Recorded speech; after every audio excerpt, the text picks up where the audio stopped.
pretty exciting.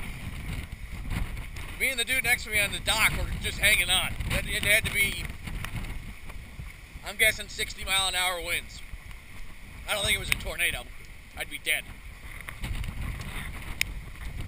Wow.